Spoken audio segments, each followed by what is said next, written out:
By now, you've heard about Global Poker, one of the fastest growing online card rooms available in the US and Canada today. So what's stopping you from trying it out? Global Poker is a safe and secure social poker site that uses their own patented sweepstakes model. Signing up is easy. You can use Google, Facebook, or just an email address.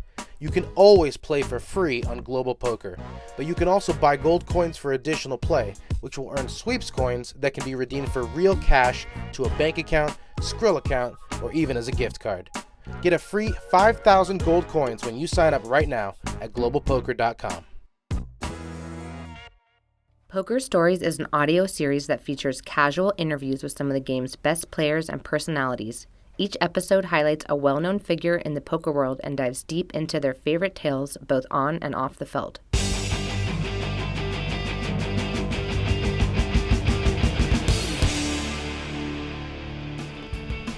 Hello and welcome to Poker Stories, a podcast brought to you by Card Player, the poker authority, and hosted by me, Julio Rodriguez. This is episode number 122, featuring England's Toby Lewis. Thanks to his father, Toby got a very early start in poker, learning the game as a teenager. He was just 20 years old when he broke out on the live tournament circuit, winning the EPT Vilamoura main event in Portugal for $600,000. His next few years on the circuit were full of close calls, final tabling the PokerStars Caribbean Adventure main event, the WPT Merit Classic, the WPT LA Poker Classic twice, and also a deep run in the WSOP main event. Then in 2018, he found the winner's circle yet again, this time in the Aussie Millions main event for a huge $1.15 million payday. He went back to Australia the next year and did just as well, pocketing a combined $1.2 million by finishing runner-up in the 25K high roller and then winning the 50K high roller the next day. This year, he won 2 online WSOP circuit rings before returning to live poker at the Wynn Summer Classic in July. Toby battled through a field of 1,328 players, eventually making a 3-handed deal with Andrew Moreno and Clayton Maguire to bank $1.235 million. That now puts Toby at around $8 million earned for his career. Enough stats, enough intro. Here is my conversation with Toby Lewis. I'm here with the one and only Toby Lewis. Toby, how you doing? I'm good. Thanks for having me. No problem. Thanks for coming on the show. I'm excited to have you on. You know, especially seems like you're having a great year on the poker tables. We'll obviously get to talking about that. But first, we have to go back to the beginning because on this show we talk about the origin story, about how you first got into poker. And I know that you particularly got into poker very early in life. Can you talk about that? Yeah, I started playing cards like down the pub with my dad at an early age. He got me into some degenerate card games, and I guess as soon as I started playing poker, I kind of fell in love with it and thought that the strategy side of it and the gambling part of it meshed together pretty well. And yeah, that was that. I was playing down the casino when I was 18 in Southampton, and traveling around everywhere just after that, just trying to run it up.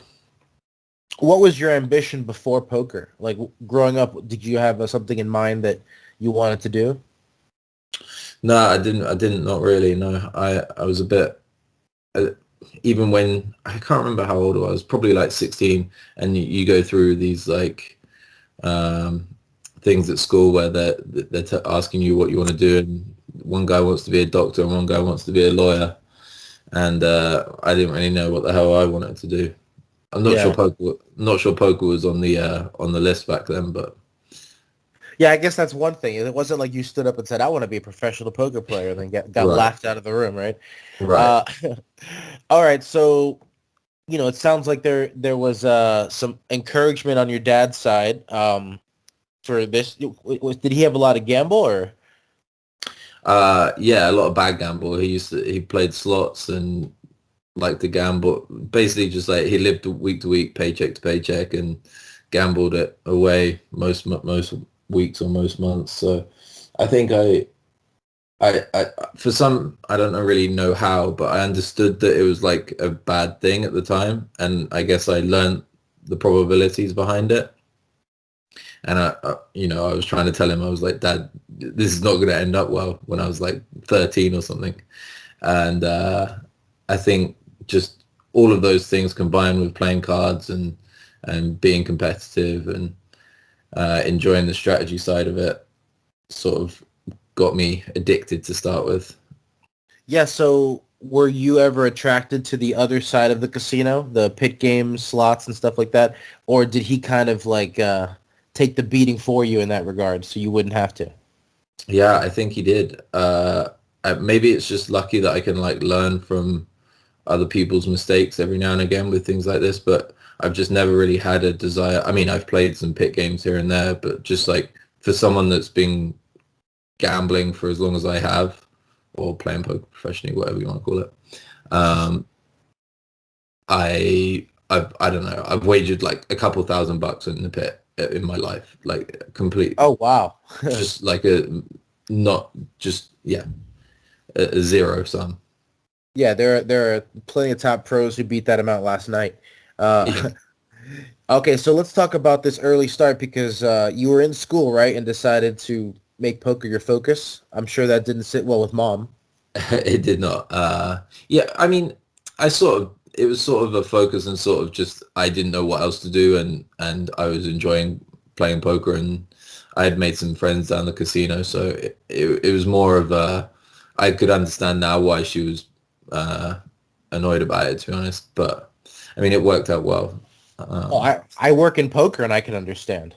It would terrify me if my 18-year-old said they wanted to play poker for a living, and I have all the resources available to make it, a decent chance of being successful, and it still would scare me, so.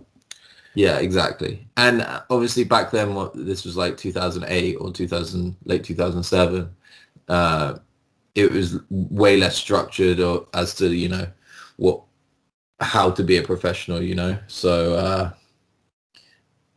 I can understand it now, even though I didn't at the time, how worried she would be about it.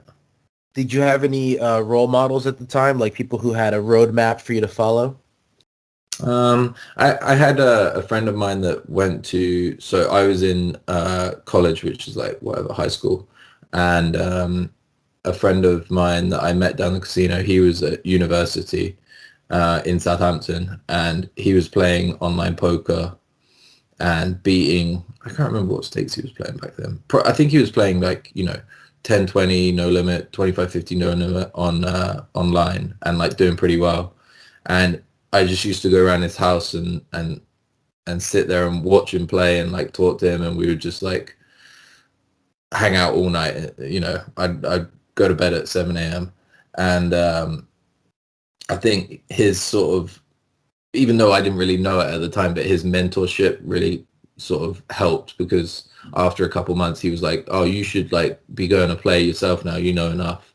And he was right. I knew enough to beat the small cash games or whatever they were in Southampton, or the tournament scene live, because it wasn't the toughest competition. Yeah, can you describe that scene? Like, what kind of games were there around there? This was the Grosvenor Casino? The Grosvenor Casino, yeah. We used to play, what did we used to play? 25 pence, 50 pence. So it was probably like 50 cent a dollar back then. And there was rarely dealers back then. You basically just had dealers for like a final table. So we would sit around like this tiny little round table, and 9 people would pass the deck around, and you cut to the right, shuffle to the left, and the guy would deal. And we played like that for, I don't know, good year, 18 months. I can't remember. Were there any shenanigans going on with the self deal? I mean, I'm thinking about that now. I think I was very naive to it at the time. I'm sure there was, but there was a cut card, so yeah. Hopefully not, but it wouldn't surprise me if there was. I mean, it was a relatively small game, so, but yeah. I mean, odds are that there probably was some cheating in there. Yeah, it's nice that we have dealers in these casinos to do it for us, so we don't have to worry about that, right? Well, yeah, for multiple reasons. Exactly. Okay, so you were traveling the circuit pretty early, right? How did that happen? Were you winning online satellites or just putting up the cash Um, yourself? I I I I can't remember what happened, but I think I went and played a a tournament series in Brighton, which is like, couple hours drive from me with a friend of mine, and I won a £200 side event for like 5,000, and when you win that one, it came with a seat into an 1100 tournament in Ireland like a month later. And so like I was obviously real pumped about that, more so than like Real quick, getting was this the 2009 Ladbrokes Easter Ladbrokes. Rendezvous? Yeah, it was in Killarney. I can't remember. It was definitely sponsored by Ladbrokes. Yeah, the Rendezvous Casino in Brighton. Yeah, that was the tournament that I won. Yeah, and I think that just sparked my interest after going to that tournament in Killarney for playing more like bigger live events. So I was playing already online a little bit, but not really delving into the satellites. And then I started playing every satellite there was basically. I won like a couple more online live tournaments just to try and like, or not one, but I chopped one in Nottingham like a couple of weeks later. Basically, I span up like a 5,000 roll to like a 30,000 roll in like a month, and like that was basically huge for me, because I could like grow exponentially from there. Yeah, you made a few final tables, had a win there, and then obviously, I guess you played EPT Prague before the big win. Um, Yeah, was that a situation where you just bought directly in, or? yeah. I mean, back then I didn't really understand that there was like a staking model or whatever. So I never sold anything. I never had anybody else buy a piece of anything until, I don't know, maybe like I played a high roller in 2011 or maybe 2010, but I might have sold a few pieces to that. But certainly at the start, I wasn't even aware that you could be staked, which was, I mean, an absolute blessing, I think, now, because it's so hard for these guys to run it up that are staked on makeup deals or, Right, however. if you can win that first big one on your own cash, then you set up for a while, right? Yeah, Uh, for sure. And Speaking of which, I wasn't like stupid with my money either. Like I said earlier, I wasn't in the pit gambling, and I wasn't. I was aware that like I could reinvest it back into poker, and it would hopefully do better than playing anything else or betting on sports or whatever. yeah, you had a few EPT caches. They were min caches, and then you, obviously the big one, you took down EPT Vilamoura for just shy of 600,000 American. Mm-hmm. You're 20 at the time, 19, 20? 2010. I think I was still 20 at the time. Yeah, so I mean that's obviously got to be life-changing money for a 20-year-old, and off you go. Yeah. I mean, kind of a similar thing where I had my role was, I can't remember what it was. I might have had 100,000 or maybe even less, and I bought directly in, which is obviously probably a terrible thing to do, almost certainly a terrible thing to do. And I think I had like 90% of myself. I had a couple swaps. And so I went from like this 100,000 roll to like 500,000. And I'm just like, this 20-year-old me has no idea what to do with this money. I'm not like I was like listening at school that much, shockingly. So although they probably don't tell you that much as to what to do with your, how to invest your money, but maybe they should teach that in school. So I definitely lost a good amount of it back to start with. And I think, I can't remember what happened, but a light went off in my head one day where like I'd lost half of it back, maybe just like playing too much or playing too high or, spending. And I was just like, I can't waste all this money now. I got to like do something with it. So I started being more conservative after that, I think. Well, we do have a few questions here before we get to the other results. The best shot you ever took and the worst shot you ever took. So I'm guessing EPT Vilamoura might have been the best shot, right? Yeah, I mean, actually, probably the 50K I won in Australia, or the 25K I won in Australia was probably the best shot because I wasn't really that concerned about playing, but like I had some money there and the field looked good, so I was in and I took a big piece of myself and then I won that and then I went on to play the 50K afterwards because I won that and like won that as well, or chopped it or whatever. Oh wow, so it was like it was a parlay in a way. Yeah, that's great. What about the worst shot you ever took? One where it's just like you knew it wasn't a good idea. I mean, I think I played a 100K World Series event and I took far too big a piece of myself. I probably had like over half myself in one of those, which was a bad idea. I don't know of too many other like crazy ones because, like I said, after losing some of that money back in 2010, 2011 or whatever, I kind of realized that, well, I definitely didn't realize the variance, but I understood that there was variance basically, I guess, after a minute. Yeah, you had a bunch of cashes in 2011, but it wasn't, the deeper runs and big cash that you had in 2010.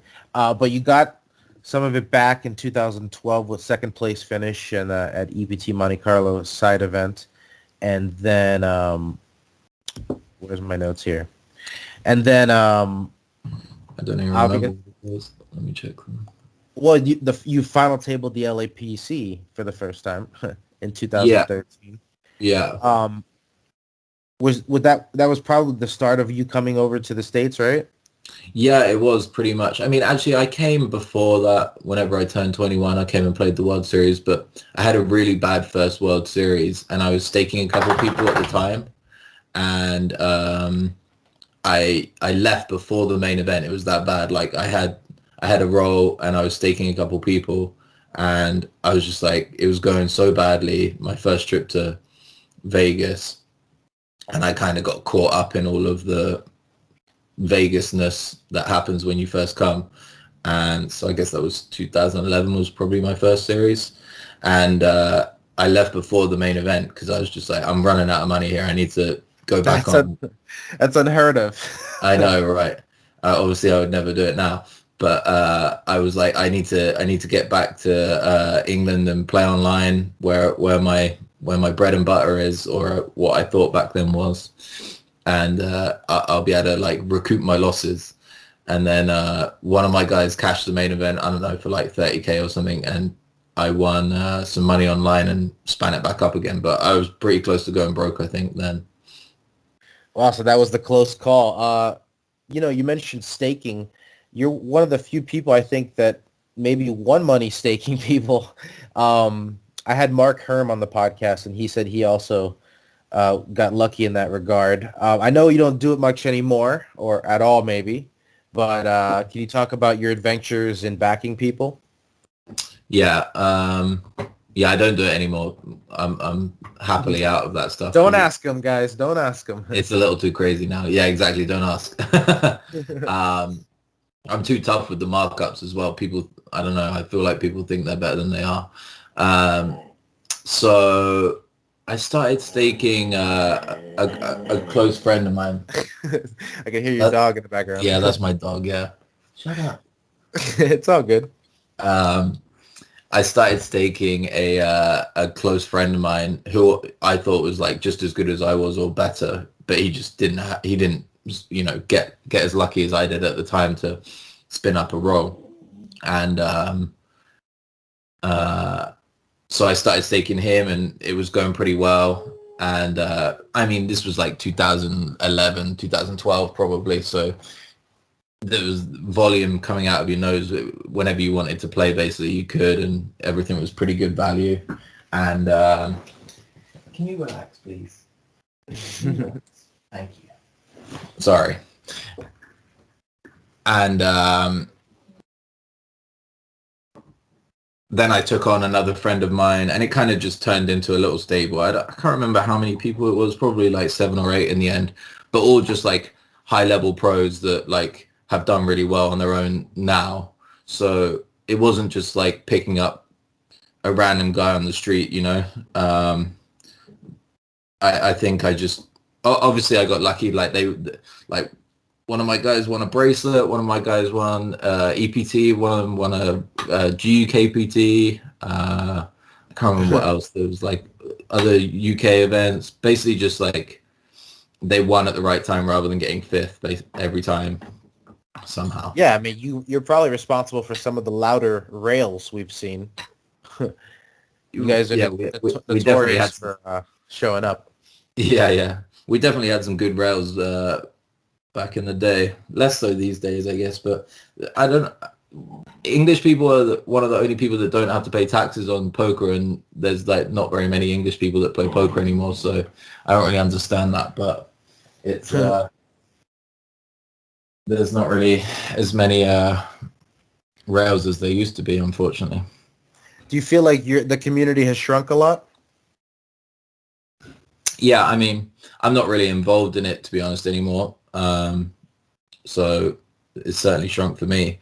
But I mean, I'm sure there's like a younger group of English guys coming up. But, you know,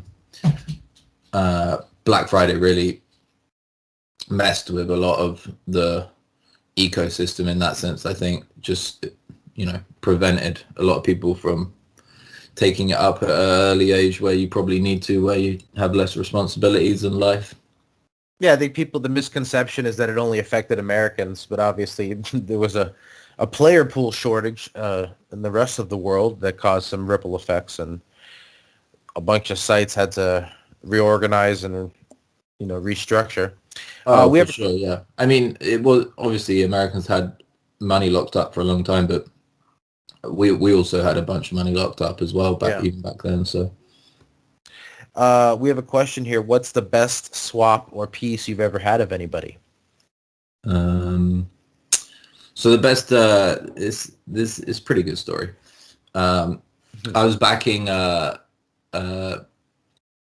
don't know. I don't think you'll care. I was backing Tom Middleton with a friend of mine, and it was during EPT Barcelona that he won, and he was offered a deal with 5 people left, and I was on the rail, but the other guy that has a piece is flying from London to New York, like just for a holiday with his girlfriend at the time. Yeah. Just randomly, and so I was like, Mitty, this deal's terrible. Like, you're way better than all 4 of these people. And I had a couple of drinks at the time as well, but like I really believed in that he was going to win the tournament, you know. And so, short story is, I ended up like guaranteeing his deal for him, rather than him accepting it with the other 4 people, which they weren't very happy about. But it basically meant that if he got 5th, like me and my partner, we would have lost like, I don't know, 50,000 or something on the tournament, and him getting 5th. And I think we needed like 3rd to break even, and then 1st we would have, you know, won a bunch more. And he landed like a few hours later in New York, and Midi had already won. And so he's got like 50 messages on his WhatsApp. He rings me and he's like, "What the hell are you doing? I never would have said yes to this." And I'm like, "Bro, I just made us another 100,000 each or something. Like, are you not happy?" He's like, "No." And he went off at me, and I was like, fuck. Yeah, well, you know, that time it worked out. Right, it worked out, yeah. I mean, I would probably do it again, to be honest. That was probably one of the more fun things I did.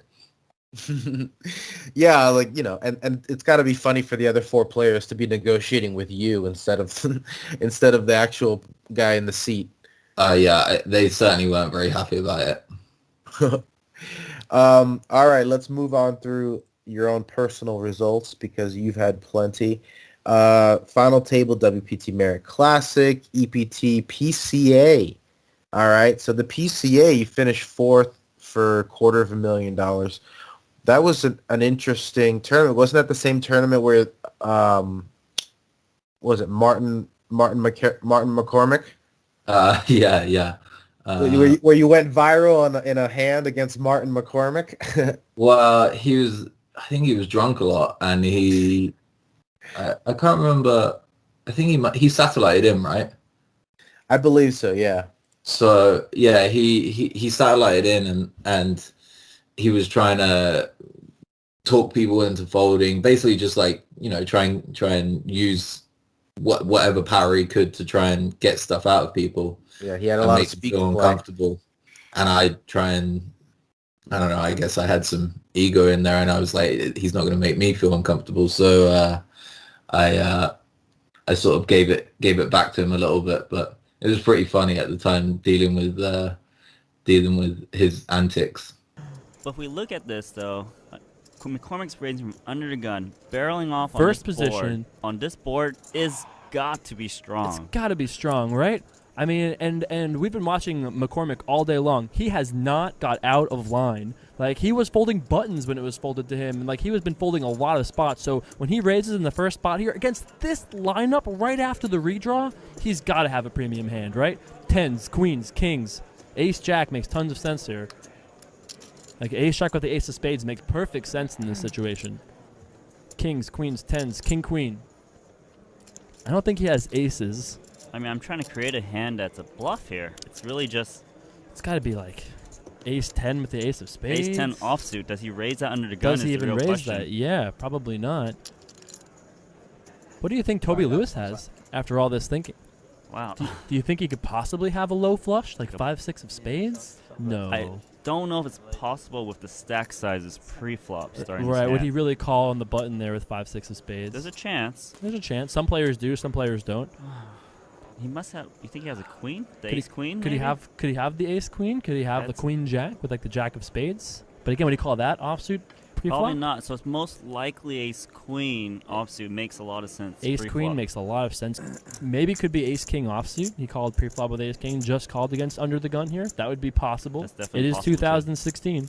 People do call with ace king in this spot. Of course, we know if he had a boat, he would have called already. Yes or no? He's gonna let it go. He promised he'd show his hand. Up to you. Yes. Oh, show. Ace 3 of hearts. What in the world? Wow, that is a sick hand. Stone nothing. Wow. Did you like the way he was just showing it to? Up. Wow, that is a boss play. That is the play of the day. Twitch chat hasn't seen it yet. That is going to be an explosion. What? What in the world just happened there? Well, he got the best of you in that hand, but obviously you got the better of him in the tournament. You finished 4th. He finished 11th. So suck on that one, Martin. Yeah.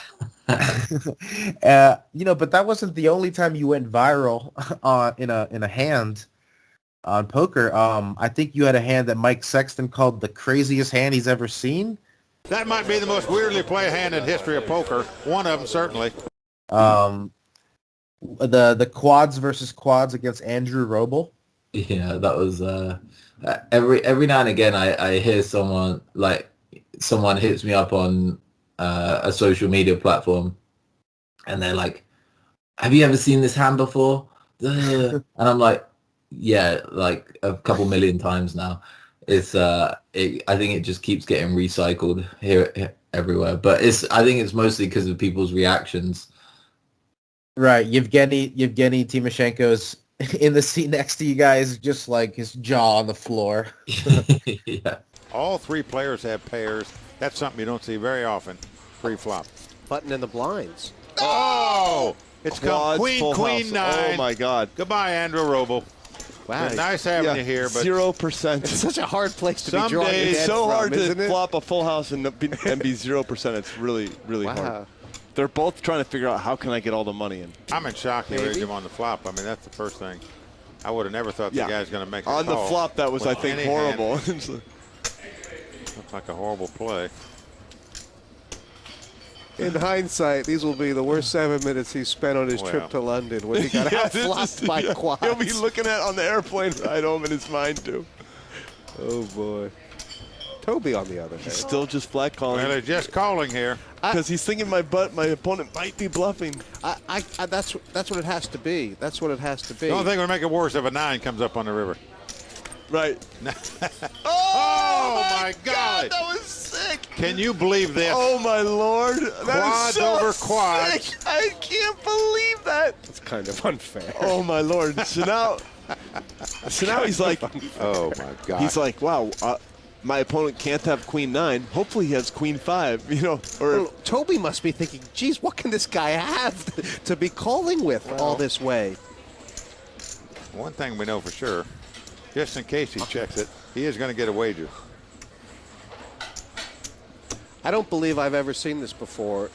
no, me either. This is a first for me. 10 years of cards. Well, he's moved all in and quickly called, and let Roble turn up his hand first. 4 9s They against can't 4 believe queens. Look it. at Timoshenko's face. Look at Toby Lewis. Look at Timoshenko. Look at Timoshenko. Look at Timoshenko. Look at Timoshenko. For those who haven't seen it, you can catch it on YouTube. It's pretty funny. And then obviously, you had the pleasure of being berated by Tony G in a cash game. What was that about? That was very random as well. I think he was just being trying to show off or something. It was very unprofessional actually, and I think a little scarring for a lot of people. You know, like he didn't really promote being playing poker and like being a gambler very well, because I think he kind of tried to make me feel bad about not putting on a straddle when I didn't really have enough money on the table to do it, and like he bullied everybody else into doing it, and I don't know, I've just always rebelled against bullies, so that was a bad look for him, I think. Yeah, for sure. The announcers even said rightly that you handled it well, because the more and more he just kept ranting, he looked more and more like a lunatic, you know. And obviously everyone just let him hang himself with that one. Yeah, I don't think it was a very good look for sure. Going to 2018, you go down to Australia, you take down the Aussie Millions main event for 1.15 million. How did that feel? How did that come as far as timing in your career? How did that work out for you? I mean, obviously my first big win was 2010, and I didn't really win a big title. I had a lot of good cashes and bankroll builder stuff, but there wasn't one big win until that, and it was. I felt great about it at the time. I felt like my game was in as good a place as it's ever been. I spent 3 months in Colombia, like late 2017, I think it must have been, and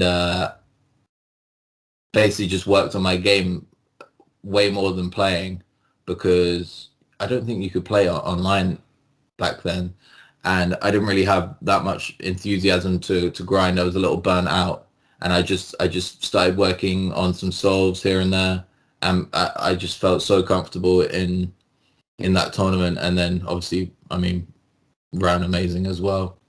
I won a huge flip with 2 tables left against Espen,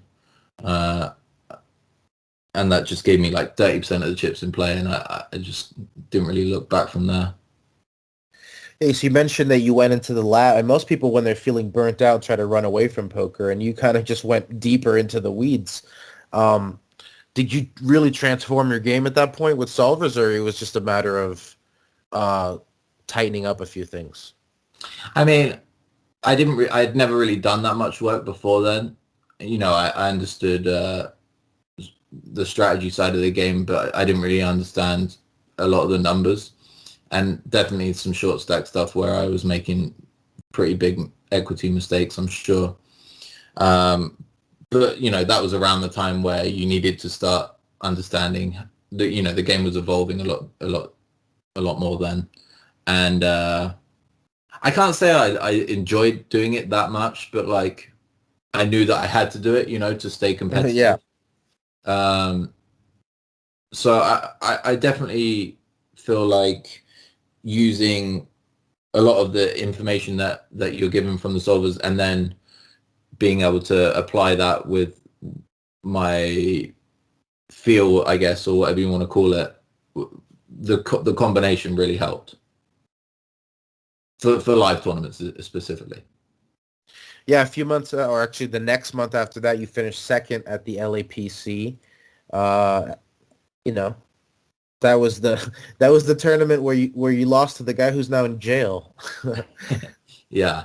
That was another fun tournament. Obviously, I had just come off of the win in Australia, so I was feeling pretty good, and went back to LA where I played a good amount. And I can't remember anything too specific about the tournament in terms of like stuff that happened, but I think I just ran pretty good and played pretty decent the whole way through. And then there was lots of interest in hands with Dennis, because he was just playing like money didn't matter, which apparently it didn't. Yeah, he was playing like that money didn't even belong to him. Yeah, somewhat of an unfair advantage actually. Yeah, if you think about it, he robbed you of a lot of equity there. Yeah, he definitely did for sure, but that's okay. I'd rather be where I am than where he is. So. Exactly. I don't think you look good in stripes. Let's see, Aussie Millions. You go back in 2019 and you just crush it. Finish second in the 25K, and then you win the 50K, combined $1.15 million. And then, you know, the next year you went back to Aussie Millions and you won another side event for another $100,000. There's got to be something about that venue that makes you feel comfortable, right? Yeah. I for sure I love it there. It's I don't know if you've been, but it's a great place to play poker. Like it's in the heart of the city. The food, the accommodation, there's all the sporting venues are right there. There's no better place in the world to play poker, in my opinion, especially in the Australian summer. So I'll go back there as many times as they'll have me. Unfortunately, it wasn't this year, but hopefully in 2023, I guess it'd probably be now. But I'll be there then. Hey, you mentioned sports. You're a bit of a sports enthusiast, right? A little bit of everything. I'm a sports junkie for sure. There's not many sports that I don't have some experience with. Growing up, what was your thing? I mean, soccer specifically growing up, but then I started playing cricket and I played a little bit of rugby. And then I got into golf when I was about 11, I think, or 12. And that was an addiction for 5 or 6 years until poker kind of took over. And now I'm back on golf again, trying to make that a more serious hobby. Or not serious, but I take it seriously. Yeah, how's the handicap looking? I'm a 5. It's not bad, but I want to be. That's great. I'm just praying for the day I get to single digits. Yeah, I mean it's not easy, is it? No, every 1 point gets even harder. It really does. Yeah, it feels like 2 steps forward, 1 step back sometimes. Okay, so you're a poker player and you say your handicap's a 5, so it's probably actually a 3. Any big money matches yet? I mean, I know you say you're conservative, you don't like to side gamble, but golf's different, no, right? Let me clarify that. I'm not conservative when it comes to zero EV gambling. I gamble way too big at that, but it's just like paying juice in the wrong spots. I try not to do. Right. There's been plenty of golf gambling. Yeah, nothing too crazy, but enough to get shaky over a couple putts here and there. There you go. That makes it interesting. Yeah. And then let's obviously fast forward to this year, because you returned to live poker in July with a huge three-way chop of the Win Millions in July. This was a chop with Clayton McGuire, Andrew Moreno, and you took home $1.2 million. Mm-hmm. Yeah. Welcome back to live poker, right? Yeah, somewhat. I didn't really have any expectations, to be honest, because I haven't really been playing at all before that. I kind of was playing online here and there a little bit. And I just played great. I was in the zone. I think I've made or I had made a decision then that I wasn't going to play live poker unless I was fully dedicated to being there, which I've done a few times before that, where I'm on my phone all the time or just not present and like watching, basically, where I feel like my edge comes from watching people and getting reads, and people give away a lot of information in live tournaments. And so I just was very focused that whole tournament, and I guess it paid off. You have 2 circuit rings. We have a question here. What can you think of a close call in your career that really stings, or maybe a bad punt that you still think about? Oh, well, there's definitely been a lot of punts. I don't remember where though.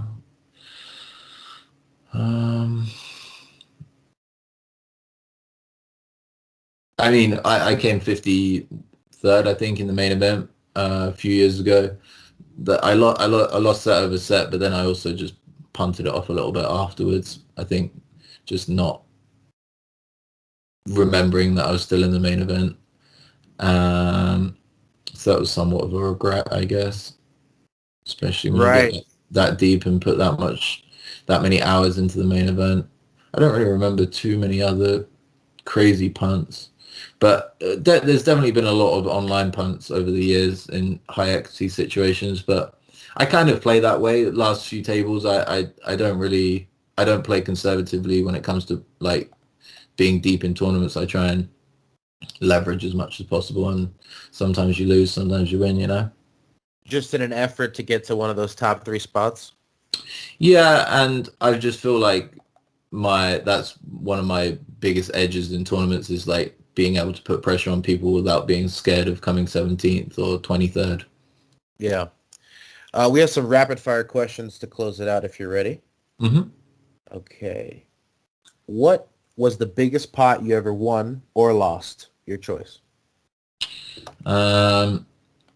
So before I turned 21, I used to spend my summers playing cash games in London, and I can't remember what percentage of my roll it was, but it was probably, I was playing 25, 50 pounds, I think, and I won like a £40,000 pot, and I mean, I couldn't have had much more than like 100,000 roll.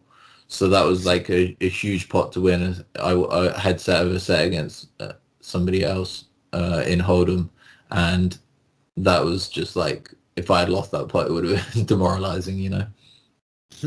Was there ever a moment in your career where you thought, I could do something else instead? Definitely, but I kind of was always having some success still as well, and enjoy it. I always enjoyed getting deep in tournaments, and it's more the process of like playing the early stuff that used to annoy me and like make me want to do something else. And just, I guess, just like the lifestyle in general was way more degenerate back then. So it was hard to like keep up with friends or have relationships. It's probably a little bit easier now with scheduling. What was your largest non-poker wager? I don't really remember how much, but it was on the Mayweather-McGregor fight. I had that comes up so often on this. It's crazy how often that comes up. Yeah, I had a large percentage of my net worth on that. And it worked out, I hope. It did, yeah. All right. Who's the best player that we've never heard of? I don't know. Or just one of your buddies who doesn't get enough love. Yeah. So I mean, I'm not really in the know anymore, but a guy who used to play a lot. He doesn't really play a lot anymore, but Dan Rudd, his name is. He was online cash game crusher forever, and just like those guys never really got any airtime. You know, he played 3-6 through 25-50 or whatever forever, and on every site, and just made money every year on year, which I always thought was pretty impressive. But he never got any airtime through not playing really tournaments very often. Yeah, there's a whole group of people out there who just kind of quietly show up, take the money, and go home, and they don't get any love because they're doing it anonymously. So shout out to Dan. Yeah, shout out to Dan. What was the worst job you had before poker? Well, I'm pretty lucky. I know you got started pretty early. I don't even know if you had a job. Yeah, I bagged some groceries for a little while, and I did a paper round for a while when I was a kid. But honestly, nothing, nothing to note, to be honest. Probably some good life lessons for whatever it was, 15-year-old back then, getting paid $5 an hour to buy groceries. You and Patrick Antonius have that in common. I think he had to deliver newspapers. Oh, really? I didn't know that. Okay. All right. What is your most prized possession?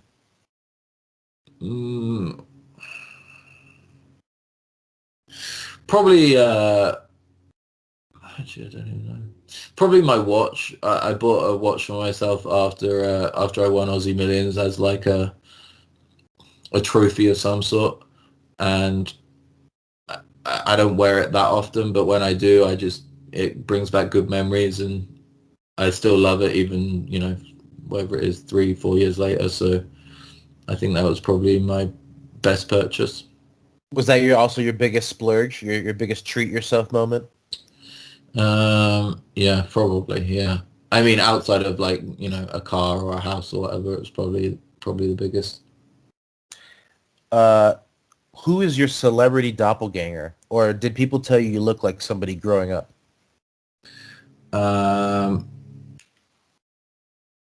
No, I don't really have one.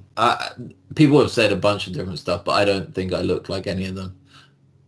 Well, here's the issue, Toby. You look different than your Wikipedia page photo currently shows. It's like there's two Tobys. Yeah, I mean, I don't have anybody checking my terrible photos out off of social media. So yeah, I just looked on Wikipedia. This is not a good photo, but I don't know. It doesn't bother me, so it doesn't matter. Yeah, it's not a bad photo. It just doesn't look like you anymore. Like, yeah, it doesn't.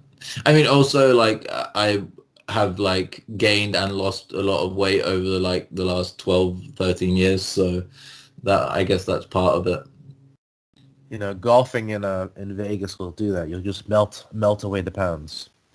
Yeah, don't worry, I eat and drink enough to keep them on, though. There you go. Are you superstitious at all? No, I am one of the least superstitious people you will ever meet, I'm sure. I just feel like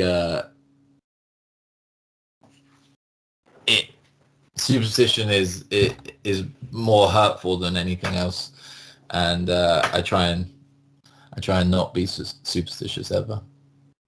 What was your longest session ever? It was probably like 36 hours, but like I felt terrible afterwards. Was it just you chasing a loss, or was there a fish at the table you couldn't quit? It was like a big cash game in London. I can't remember. I mean, I guess the game must have been really good, but I don't really remember why I played that long. Probably just being a degenerate basically, and I was probably stuck. But I would never do that again. I can tell you that. Meals at the table. Did you have your meals at the table? Sorry, I was saying, did you have your meals at the table, or did you at least take a break for those? No, definitely meals at the table, because it was back in the Vic in London, and they would bring really good food to you. I don't know what the food's like there these days, but back then it was great. And no, I don't think I ever left the table basically. That's crazy. But I think after like 12 hours, I was just like playing terribly, so I should have got up before that. Yeah, especially when you got another whole day to go. Do you like telling people you're a professional poker player? I do not like telling people I'm a professional poker player. I mean, mostly because you know you get like the very normal questions of, you know, how much have you lost, or blackjack questions or something, and I've answered those a million times.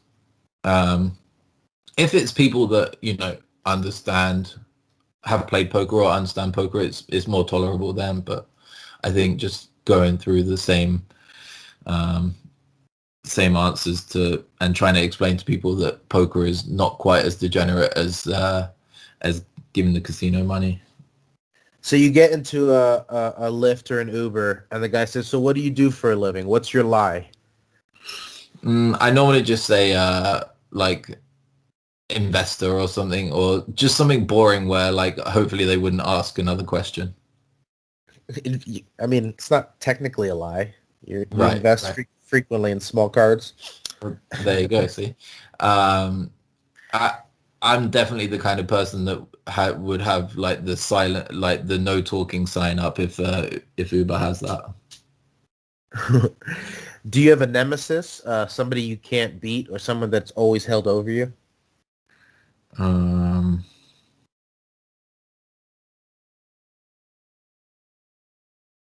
Damn, some good questions, but something I've never thought about.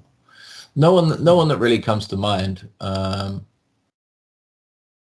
Other than that, you know, Martin McCormick guy. Martin McCormick guy, yeah. Yeah. Although, no, I got the better of him, you know, still. I still finished better than him.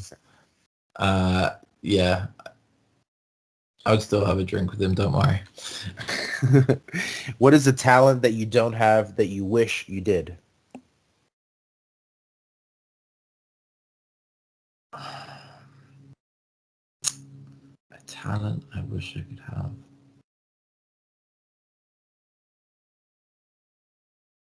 No three putts, obviously.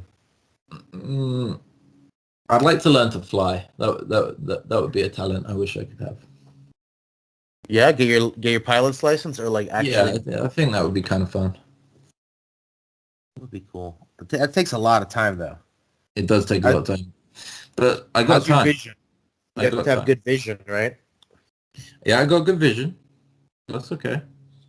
There we go. We have a few more here, and then I'll let you go.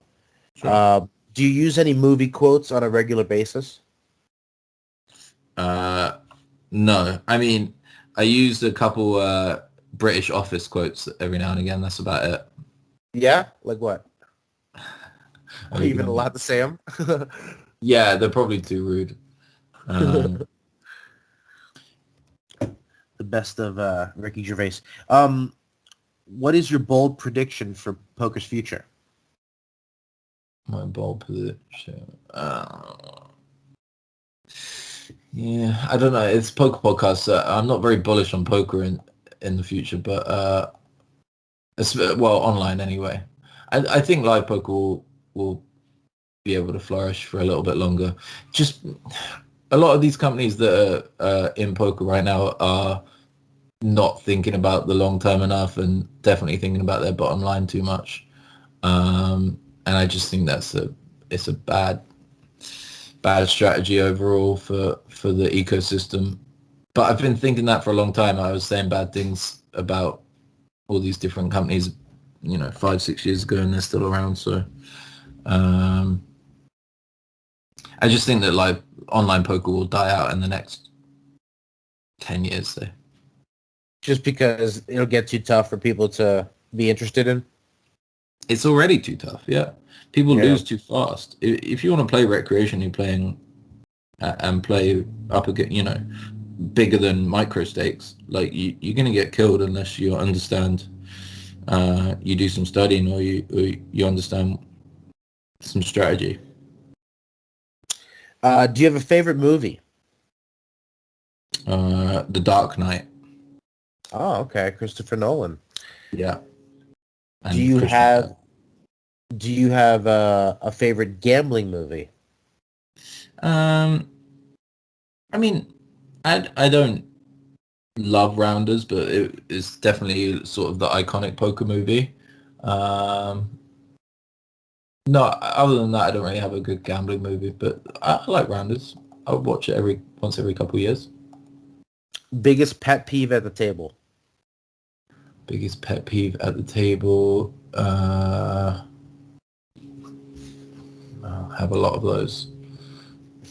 Probably people just like taking so long to fold when they know they're folding, and they're doing it like as an act to try and like preserve like their image, or I don't know what they're trying to do, but that's probably like a time wasting thing.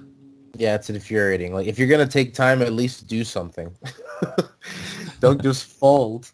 Right. All I right. mean, you just within like 20 or 30 seconds if a guy's ever gonna call or not, and likely it's 99% of the time it's no. We end the podcast the same way every time, with a question from the random question generator. Here we go. Doo-doo-doo. Were you part of the popular crowd? Was I part of the popular crowd? Certainly not at school. No. No. But were you like the class clown? Were you the studious type? Well, I was the class clown. Yeah, I was trying to be cool. yeah, didn't work out. Yeah, I just didn't really fit in that well. Yeah, I didn't stand out as like weird, but I wasn't in the cool crowd either. And then you found your people, the poker community. I guess so. The rest of the misfits, except Yeah, for you with open arms. I think that's probably a good way to class poker players, misfits. Toby, thank you so much for coming on the podcast and sharing the stories. Thanks, Julio. That's it. That's the show. Go follow Toby on Twitter at 810ofclubs. And while you're there, follow us at Card Player Media or at poker_stories. Make sure you are subscribed to get the latest Poker Stories podcast episodes as they come out. And if you like what you heard, please do us a favor by leaving a 5-star rating and review on whatever podcast platform you use. Thanks for listening.